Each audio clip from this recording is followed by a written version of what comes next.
I can't believe I'm saying this. A great game to get to is a tie. A tie?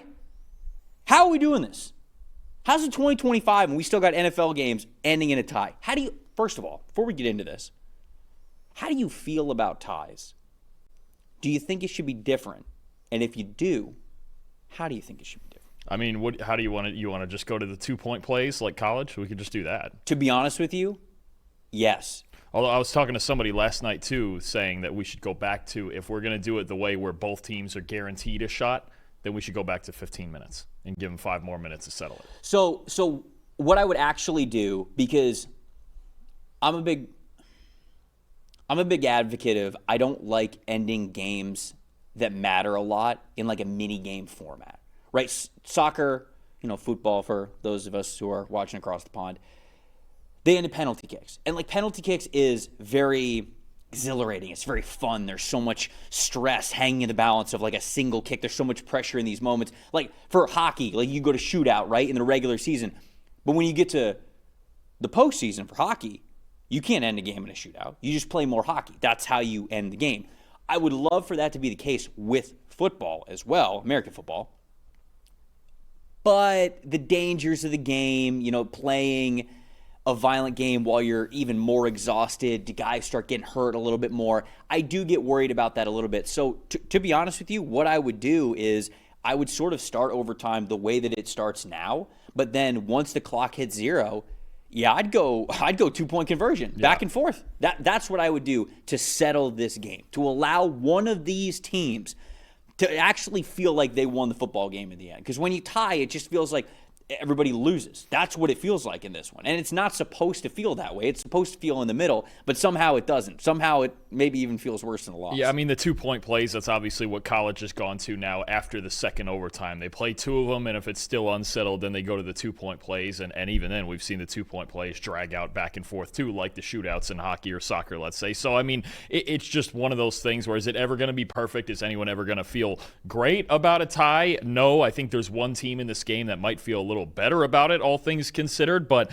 and especially the fact after such a fantastic game that ended up 40-40. I mean, it's just it is weird. It does feel kind of empty, and I also found it interesting the decision from Matt LaFleur to just go ahead and take the tie as opposed to the alternative of an unlikely 4th and 13.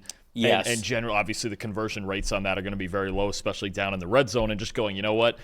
Let's take it as half a win. If this ends up being our tiebreaker over the Lions or Minnesota or somebody in the division, then so be it. Mm-hmm. Yeah, there was a lot of craziness in how the last second of that game played out. You could hear Chris on the broadcast when Jordan Love is throwing the ball into the back of the end zone. You can hear him. He's like, oh my gosh, they took away their chance to even come away with a tie here. So it was just wacky until the very end. But let's dig into it a little bit further, okay? This game ends 40-40. And normally we list off the top 5s of the team that won first. We don't have one of those in this game. We didn't even think about that. What do we do? But I'm going to go with the Packers because at least they had the highest graded player in this game, and it was Micah Parsons. So there's full irony there because he used to be on the other side, and now he's at the Packers. But top 5 graded Green Bay Packers in this game. 94.2 overall grade for Micah Parsons at the top of that list. Running back Josh Jacobs next with an 81.8. Linebacker Isaiah McDuffie with a 79.5. Linebacker Edgerrin Cooper a 77.5. Then offensive tackle Darian Kinnard a 74.8. Jordan Love in this one a 78.6. On Dallas' side of things, edge rusher James Houston with an 89.3, cornerback Trayvon Diggs an 83.3. Wide receiver George Pickens had himself one hell of an evening, 81.9 overall grade. Wide receiver Kevontae Turpin a 72.9, and then edge rusher Jadeveon Clowney, who is wearing number 42, which I just think should be illegal, to be honest with you. Well, they have a 41 and a 42. I know it's an abomination to the sport, is what it is. What, doesn't look good on them? 42 and 41 for your top edge rushers? Well, get out of here. They traded number 11. See what happened? Look what they did. 11 is a lot better than 42. We got to figure that out, Jadeveon. But he's the new guy there. Maybe we'll get around to a single-digit number at some point. Dak Prescott in this one, an 84.6. Dak was excellent in this game, and he has been the entire season. But I want to start with you. Of all the things that we could talk about in this game, obviously we talked about our opinions of what we think about tying in general. But your stat that told the story of how we ended up with a 40-40 thriller here on Sunday Night Football. How we ended up here is I'll just talk about both teams because he tied. It's just you have two passing offenses that teed off on each other. And honestly, Trevor, it felt like when I was going through the numbers of this game, I was looking once again at the USC-Illinois game that was played on Saturday over there in Champaign, and just two passing games that absolutely shredded the opposing defenses. These two teams combined for 17 explosive passes of 15 or more yards, and they went about it two different ways. The Packers had 10 explosives, but they did it mostly with yards after the catch. 256 yards after the catch in this game for the Green Bay Packers. The receivers were just breaking tackles, making big plays after the catch. Unbelievable stuff. The Cowboys, 7 explosive plays themselves in the passing game. Dak Prescott went 8 of 13 on 10-plus yard throws. You mentioned it. There's a reason he was their highest-graded player. He is their best player right now. I don't think there's any question about that. Dak Prescott, one of the highest-graded quarterbacks in football. He was great. Jordan Love, until the very, very last sequence, was great. I think we kind of sort of expected something to this degree from the Cowboys defense because they're just not very good. It was more surprising to see the Packers defense and just the number of big plays they gave up. And it even shows in the grades right there that Micah Parsons was really the one guy making a big impact to try to deter this. He had 10 pressures. The rest of the Packers had 9. And I believe Carl Brooks had 5 of them. So when you look at just these two secondaries, especially, and how much they struggle and how much these two quarterbacks were allowed to tee off on the opposing defense, it's really no wonder that both teams scored 40 points in this game, especially, again, when they combined for 17 explosive passes. Yeah, it was fun. Like all jokes about ending the game in a tie aside, this was a really fun football game. And I'll tell you, the most impressive for me was Dak Prescott in this one. And he has been unbelievable to start the season. It's why I was sort of shocked about how they played against the Chicago Bears last week, because it felt like it was so different than the first couple of weeks. And I was like, man, did they just kind of start hot because they come out of the gate fully motivated to play the Philadelphia Eagles? And you go, okay, well, obviously, anybody can get up to play the defending champs. The defending champs are going to get everybody's best at any point in time, especially with that being a rivalry. Then they play the New York Giants next week. It's an absolute shootout. All right, that's kind of an outlier performance anyways, which I guess it's not because that game ended 40-37, did it not? And this game here 2 weeks later ends 40-40, so I guess that's just kind of the Dallas Cowboys thing. But how he played in this game, specifically under pressure, 88.7 passing grade under pressure.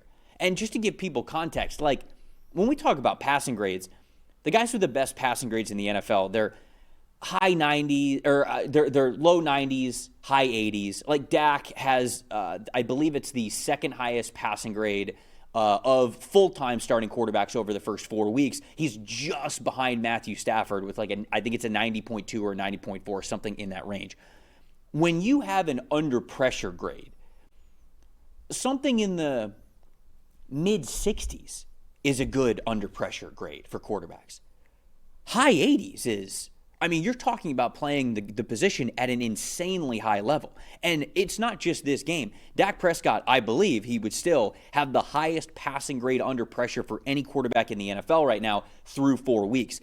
88.7 passing grade for him in this one, 12 for 14 when pressured, 1 big-time throw, no turnover-worthy plays, 162 passing yards when he was under pressure in this one. So, yeah, you mentioned Carl Brooks got a handful of pressures. Micah Parsons got 10 pressures. And I believe it was Drake in the chat who was saying, like, man, Parsons just didn't feel like he had that good of a game from when we were watching live. But when you go back and you see all the pressures, the passers win rate, all of that stuff for Parsons, you see why his grade would be that high. But the reason it doesn't feel like that is because of how Dak played around the pressure, how he escaped, how he continued to complete passes, all of that. Dak Prescott is the reason why, and I thought that this is a great way to set up this conversation to just start this episode. Dak Prescott and how he played under pressure is why people might look at Micah Parsons' grade and go, why is it that high? He didn't really do anything. Well, yeah, he didn't do anything from a tackles and a sack perspective, although he did get that one sack that was sort of right at the line of scrimmage. It's because of how well Dak was playing under pressure. So just that was my most impressive in this one is they're struggling on defense. They're up and down on offense when it comes to not having CeeDee Lamb out there, although George Pickens was phenomenal in this game. As long as Dak Prescott is playing like this, they can hang with anybody any week. Absolutely. And you look at what he's doing without CeeDee Lamb, without Tyler Booker in this game, without his center, Cooper Beebe. And now you take that over the scope of the first 4 games. 87.5 passing grade under pressure. Over the first 4 games, which is just ridiculous, 8 big-time throws already under pressure. The next closest player, Matthew Stafford, has 5. No, I mean, this is the reason, the fact that he's handling all of this adversity. I think the Cowboys are last in the league in pass blocking grade, or in the bottom 3. They're dead last in the league in pass blocking grade. And yet he's finding a way to get this done right now. And I know they're, 1-2-1? We're going to have to do the thing with the records with these two teams all year, but he's the only reason. I think that's what pissed me off the most, is now I have to say and one from week 5. I know. If we got this in week 16, it wouldn't be that big of a deal. Now we got to do it through 3/4 of the season. And for at least one, if not both of these teams, that's going to be a major factor in the playoff race and especially the NFC North race, right? But they're dead last in pass blocking grade. And yet Dak Prescott's the highest graded passer under pressure with just a ridiculous – I don't even know how he could keep that up for much longer, assuming their pass protection doesn't get better. But the way he's playing right now, he's the reason they have a pulse. He's really the only reason they have a pulse, if we're being honest. Most impressive and most disappointing for you? Most impressive for me, George Pickens. I mean, without CeeDee Lamb, you need him to play like a number 1 receiver. And when you talk about hitting those deep shots, this was the element that was missing in the Cowboys offense last year without another complement to Lamb. 80.9 receiving grade, 8 catches, 134 yards, 2 touchdowns, and I think a big stat for me, and this just comes with having George Pickens on your team and embracing him, 15.7 yard average depth of target. He's going to be the vertical threat. He's going to win those contested situations more often than not. That's just what he does, and in a game like this where you needed him to be that number 1 guy, he certainly was. And on the other side, the most disappointing, it's the Packers cornerbacks, right? They played a great game a couple weeks ago against Washington. Obviously, they were good against the Browns because that team, they just can't throw the football. But you look at Keyshawn Nixon, Carrington Valentine, Nate Hobbs. They combined to allow 14 catches for 191 yards and 3 touchdowns. This still coming out of this game now and the way we just saw them play. Cornerback for me is going to be the biggest question for the Packers and stopping big-time passing games and number 1 receivers head-to-head against teams like the Lions, against teams like the Rams, against teams like the Eagles. Do you have enough on the outside? Can you get those good efforts on the outside like you got against Washington to stop the A.J. Browns and Puka Nakuas and Justin Jeffersons and Amon-Ra St. Browns? You have to be able to at least slow down these number 1 receivers. We've seen him do it in the past, especially the game against Washington a couple weeks ago. This game, not at all. The cornerbacks need to be better than this. Yeah, and to me, that was sort of the stat that told the story for me, is that the corners were so poor in this game that it's really what allowed this to be as high-scoring of an affair as it was, and honestly why I think the Packers didn't come away with the win. For as great as Dak Prescott played, if the corners on Green Bay play a little bit better, I think the Packers win this football game. I really do, and we've seen them play well this season, but that is sort of just more fuel on the fire that this Packers team has as high of a ceiling as anybody in the NFL. I really do believe that. But their floor is a little bit lower when it comes to the ebbs and flows and the ups and downs and the volatility of who you are as a team than I think a lot of people are comfortable with when we talk about Super Bowl favorites. Because the Packers, again, for as much as they are a team that can win the Super Bowl, to me, they are one of those teams that they kind of have to be hot heading into the playoffs, or this could even be a first-round exit for a team like this. Now, we got a long way to go before January, so we'll sort of have a much clearer picture when we get to that point. But cornerbacks are another thing that I agree with you completely. I think that was a stat that told the story and how poorly they played in this one. I also thought that the most disappointing on the other side of things for the Dallas Cowboys, Kyrie Elam didn't give up a ton of catches in this one, but he gave up 2 touchdowns. And specifically, it was the way that he played both of those touchdowns. Both of them were against Romeo Doubs.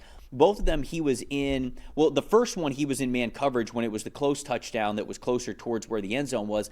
But he's playing like outside leverage against him, and there's no linebacker who's dropping into like a shallow, like a hook curl zone or anything. There's no safety that's sort of towards their side. Now, it's a first and goal at the 1 situation, and so they were all sort of loading up to defend the run on that one. But I don't understand why Elam is lined up in outside leverage position and just so easily giving up the slant pass to Romeo Doubs. Why wouldn't you have him? Now, I don't know if this is an Elam thing or if it's a Matt Eberflus thing. I don't know what it is, but why would you not have that player align with inside leverage so that if Doubs is going to run a slant route, like a quick slant, he's got to run into or through Elam, and then he's sort of in his hip and we're making a difficult contested catch in that situation? Or if you want to say, you're going to give him a step to the goal line fade. Make them complete a goal line fade pass as opposed to an easy slant pass.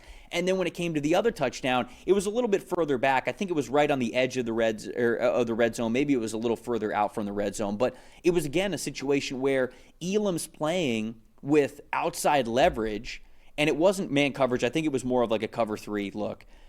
But Dobbs cuts to the inside so quickly that Elam had no chance on that one either. So something's got to change with how Kaiir Elam is playing within the structure of this defense. I don't know if it's a him thing. I don't know if he's just wanting to play outside leverage, or if Eberflus is kind of saying, hey, play outside and give up the inside. But clearly, in this game, they made it way too easy for them to do that. And I think other teams are going to notice that, is sort of my point. Down on the goal line and in those short yardage situationals, yeah, that's something they're going to pay attention to. But I also think you're talking about a team that is dead last in the league in man coverage rate. They only run man coverage 6% of the time, and it's basically only in those situations. Now, again, situational football is a huge thing, but they just don't rep out any man coverage at all. It's Matt Eberflus's defense. He plays more zone than anybody in the league. So I think in those situationals, you're going to continue to see teams are going to attack that. They're going to look into that and go, hey, right, if we split out the X one-on-one out here, this is how they're going to play it. We've got it all day. I mean, yes, it seems like it should be an obvious thing, but that is also why the Cowboys are giving up 30-something points a game, because of fundamental things like that, and because of just the structure of their defenses. Obviously, there is a lack of talent throughout their defense. There is, but it's also a lack of talent is going to come with a lack of execution, and that's how you end up with a team that has at least a bottom 5 defense, if not, though I believe up to this point, actually, they've given up the second most points in the NFL, strangely behind the Baltimore Ravens, which we'll get to later. But it's little things like that stack up over the course of games and then stack up across week to week. That's why they're one of the worst defenses in football.